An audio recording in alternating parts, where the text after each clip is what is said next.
There's a group of radical Māori activists planning the overthrow of the New Zealand government.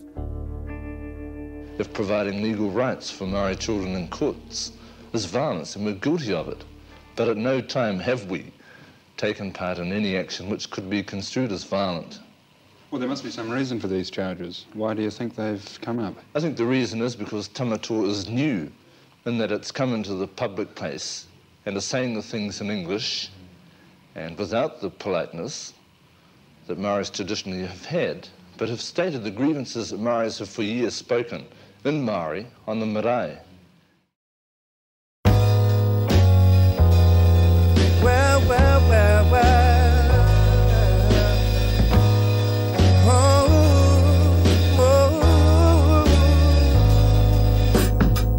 Local boy, neighborhood, easy as the breeze in springtime. He don't talk too much. When he does, the whole room gets luminous. Light everywhere. He said earlier this year, he tuned down real low, searching on the hi-fi radio, and then something moved him. He's never been the same since. Listening on the misty frequencies. He's listening on the misty frequencies. She walks real slow pace. She knows where she be going. International lifestyle control, amplified by what she knows. Knapsacks, headphones, she be stepping with that rugged flow. She's powerful, her mind's on audio, listening on the misty frequencies. She's listening on the misty frequencies. She's listening on the misty frequencies.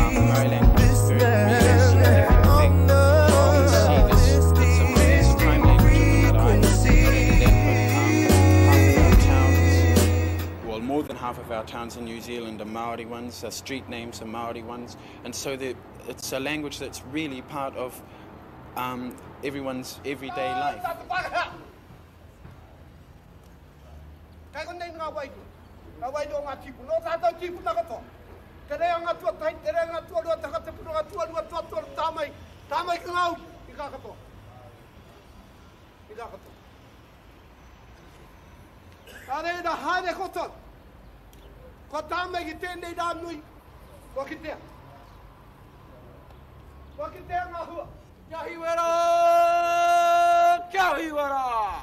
Kia hiwera tēnei pito, kia hiwera tērā pito. Kia puru a koe ki te whakapuru tōnu, whakapuru tōnu. Nerere mā te piere mā te matata te piatangi wharauka. Māori te timatanga o tētahi rautaki pakari pakeke nei. Te haringātu ki te whatitoka o te paremata, te whare miere, he wero tērā ki te kāwanatanga, he wero ki ngai Māori, kua tai ki te wā me tū moto tātou reo Māori. Kohanga reo kura kaupapa in the 80s, whare wānanga, irirangi Māori, Māori TV. Hei pu katoa mai, ko ngā kaupapa Māori. All of these movements that are very much institutions of Māori society, they were whānau focused. They looked at all the parts of the whānau, the different generations of the whānau, as a way to not only focus on te reo Māori, but actually lift our people up. To be proud to be Māori, to value ourselves, to value who we are as a people. So the things that Ngā Tamatoa and the Te Reo Māori Society were fighting for, these were starting to become reality. For the last 2 months, they've helped launch a new language program instigated by the Department of Māori Affairs called Te Kohanga Reo. what that showed us is that we all have a part to play, and the way we play it may be different, but everybody can and should engage. Te oranga o te reo Māori te take.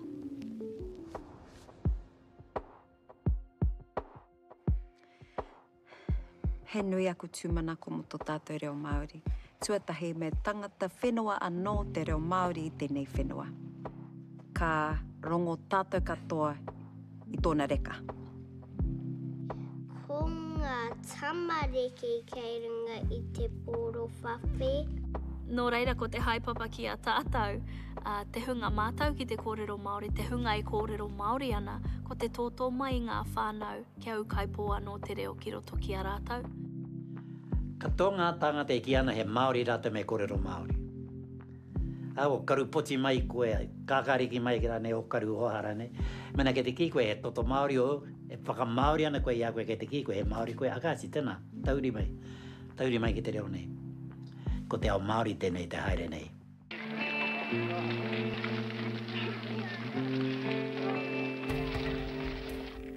E haka, te take e mauana koe I roto I te ranga.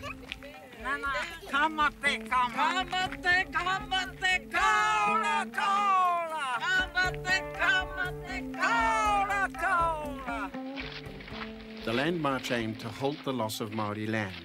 By confiscation, legislation and sale, Māori had largely become tenants in their own country, with just 5% of land remaining in Māori hands.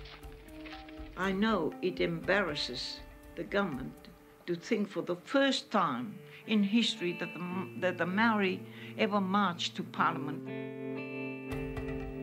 Dame Whina Kupa led the Land March, but I'm proud to say Ngā Tamatoa and the Polynesian Panthers were among the main behind-the-scenes organisers. We were both involved in there, along with a lot of other organisations, but my role there was to set up the 26 maraes throughout the motu for the people.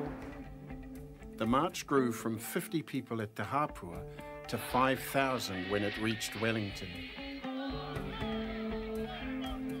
The important thing is that the natives are daring at last to stand up and protest. People had in common that they had lost their land by various devious legislative means, and so they were prepared to march. Marching is the most dignified manner in drawing attention to the general public of just what problems the Māori people have been facing towards retention of our land, that many of us have been raised off the land. We are unable to get loans to build on our properties. Well, I grew up in a New Zealand which taught me that Māori-Pākehā relationships were a model for the rest of the world. I must confess, possibly because I had very little contact with Māoris until my 20s, I believed it. Did you ever believe it? I think that probably most of us went through a phase where we did believe that this was right, that we have probably the most subtle conditioning of any people in the world, that we are told in every form of the education system that how great the Pākehās have been to us, how lucky we are, how fortunate we are to have had such wonderful white people in the country. And I think that most of us have gone through a period of trauma before we've actually decided, well, this isn't really true, because from the information that we have from our personal experience. Was it a sort of gradual process, Hannah, or was there a sort of one day, one moment, one incident that triggered off your awareness that this wasn't true? Well, I think it mainly comes about when you get older. I had it at school that I was called a fat black Māori, and not only that, but I was a Catholic, so I was also being discriminated there. And I think that with my mother and her background, that she was slowly conditioning us to accept discrimination as being our lot.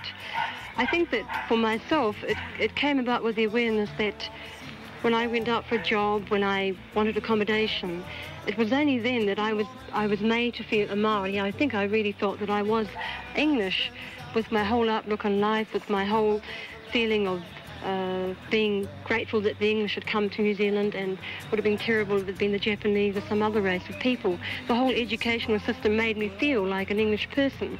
And it was only through the discrimination of the whites against myself, or the Pākehā, that it made me realise that I was a Māori, and it wasn't myself that's saying I am a Māori, but it was the other people saying, well, we don't have Māoris in our accommodation, Māoris cannot have a flat, cannot have a job, and it was only with this sort of awareness that I began to feel different. And it's the difference that of the other people, which are the Pākehās, that made me feel, well, if I am different, then I'm going to be proud of being different and not ashamed, as my mother was made to feel. Well, that's like us, you know. And that we must be protected from the islanders coming over here and taking our land and our jobs. And this, in fact, is putting us against one another, when, to me, and this is probably a racist statement, that the people that are taking our lands are the Pākehās in New Zealand, not the Polynesians, who in fact have more right, in my opinion, to be in New Zealand than the people from Europe. What sort of New Zealand, Sid and Hannah, do you think your children are going to grow up into? I'm not at all hopeful that we'll get the society that I would like to see in New Zealand, but we are attempting to build the kind of society which we want, which would ensure full equality of opportunity for Māori and for Pākehā. I think I'm probably more optimistic, and I perhaps think that the outside influences of what's been happening to other countries, the question about air pollution, about all the problems of the world today, we can relate to them and try and avoid if we're sensible enough. And I believe, because of last year we ran a conservation week, that we managed to get many young people concerned about conservation. Now that is the start, that they will be the future people of tomorrow, and if we can get them at a younger age to take notice, then perhaps we could build a better world around them. Since the land march of almost a decade earlier, it drew many Māori into debate about grievances. Hone Harawira sees the Hīkoi as a landmark. A lot of the things that have developed since have been as a result of people participating in that hīkoi. Our problem, again going back to those days, was that we were probably too democratic, and we allowed the issues to develop without stepping in it and also driving the issues. And we said, oh no, ko te kaupapa te mea nui, so we'll let the issues evolve, and we'll just fade back into the background. In those days, the aim of the group was simply to raise people's awareness to treaty issues. Our primary slogan in those days was the treaty is a fraud, which used to freak out a lot of Māori people. They go, no, it's not, no, it's not. So, well, why isn't it? And then they start having to think themselves. A lot of them didn't give much thought to it at all. So the things we did, the actions we took, the things we used to say, the way we used to say them, was very much a way of provoking Māori people into stepping outside their framework of understanding. When we say the treaty is a fraud, and I know it used to upset a lot of Māori people, it was our way of getting them to say, well, what do you mean by that? So we could explain those sorts of things, and they go, oh, okay, boy, because our tupuna didn't see it that way.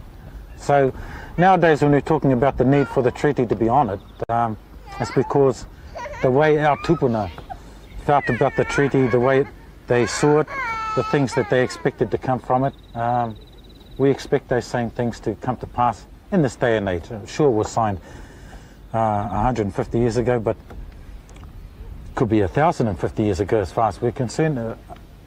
The treaty was signed, it's a binding contract, and as Maggie Thatcher would say, a contract is a contract is a contract. Hone Harawira comes from a family renowned for their loud, confrontational defence of Māori rights. In the 80s, he was part of the Waitangi Action Committee. Today, he's raising a family and working among the Māori community in Northland. But like many Māori from the north, the treaty is still the contract that every year comes up for renewal. In 1995, the parties reached a standoff, and the protest movement was to renew controversy. It was the first time Māori protest flags had been raised over the treaty grounds. Protest that year was louder than ever because the Māori community had been dismissive of the government's fiscal envelope proposals. Events tested the government's tolerance and caused a change to treaty commemorations. This satisfied Hone Harawira. to stop the celebrations has always been a focal point, and that's another thing that we were able to achieve last year as well. By taking down the colonial flags, the Governor-General had to back up and disappear. We were quite comfortable with that. Flying the flags, raising people's awareness, and forcing the Crown to look a little more seriously at the intentions of Māori in respect of land claims and Māori issues generally. I know that what happened on Waitangi Day scared the shit out of Jim Bolger. I know it frightened a lot of the Pākehā MPs, and if it did nothing else than achieve that goal, then we achieved a lot. And I know from Māori people who are involved with the National Party that after Waitangi Day, the National Party Pākehās were really worried when they realised, hey shit, what's going on? Our intention is to try to force Māori to look harder at themselves, because it's Māori people who have to change if the treaty is ever to be honoured, not the Crown. We use the Crown as a way of focusing on the issues, but we know where the real change has to come, and it's not from the Crown. The Crown can continue to be the Crown as long as it likes, the way it is. But the day that Māori people collectively are of the one mind that they want treaty issues honoured the way they were written is the day that things will change. The way Ken Mayer... An insulting haka similar to this one sparked the final battle for Ngā Tamatoa. The haka they took offence to was an Auckland University engineering students' annual prank. Some members of Ngā Tamatoa decided it had to stop. When I was a young student at St Peter's Māori College in the 1940s, I was in Queen Street and I saw this parade going up, a student capping parade. And it was good fun. And there was these young Pākehā guys dressed up in grass skirts and jumping up and cavorting and doing the haka. I thought nothing of it. You know, if they like to make themselves look stupid, that's fine. But the performance had become more sexist over the years, more lurid. They were painting slogans that were sexually offensive, even painting penises on their bodies. In 1979, the president of the Auckland University Students Association wrote in Crackham of the many unsuccessful efforts of Hilda, to get all by herself, remonstrating with all of these Pākehās that were in these tin helmets and dark glasses and filthy slogans and Pacific Island skirts and boots, and they've been drinking and they're doing this real shit-house version of the haka, and she was all by herself trying to stop them. The lovely photo of Hilda all by the night before He Taua, and she was actually crying. And Hilda never cries, so when she told me that the Māori Club didn't want to do anything about it because they were scared they might lose the marae if they made a fuss, I just jumped in my car, rounded up a few people from Ponsonby, shot out to Otara. I said, be at my place in Ponsonby tomorrow morning at 7 o'clock. The plan was, of course, that Hilda had written out the script. She would go in and read it all out to them. We'd all stand around so they knew how serious we were. Then they'd hand us over all of the grass skirts and then we'd leave. Unfortunately, when we got there, Hilda wasn't the first one into the room. 14 of us actually got in the room. So 10 men, 4 women, and there was 51 of them. Clean them up in about 3 or 4 minutes.